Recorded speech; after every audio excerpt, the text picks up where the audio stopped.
यो पुरानो तथा ऐतिहासिक धारो यहाँ सयौं माइलका यात्रीहरू यात्रामा गर्ने क्रममा कलकल बग्ने एक ऐन्जुली पानी पिएर आफ्नो प्यास मेटाउँछन्, आनन्दको अनुभूति गर्छन्। यो निरन्तर बगिरहन्छ, हिउँदमा सानो र बर्खामा चाहिँ भयङ्कर ठुलो हुने गर्छ।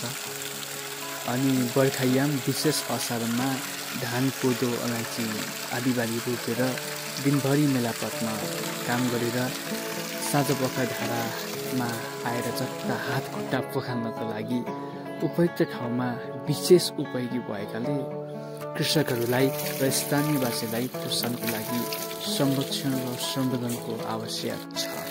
अनि यस्ता सयौं धाराहरू तपाईँ हाम्रो ठाउँमा जीर्ण अवस्थामा छ, तिनीहरूलाई संरक्षण गर्न, पुनर्निर्माण गर्न अति नै आवश्यक छ। अनि भिडियो अर्थात् पुरानो ऐतिहासिक महत्त्वको ढुङ्गे धारो तपाईँलाई कस्तो लाग्यो?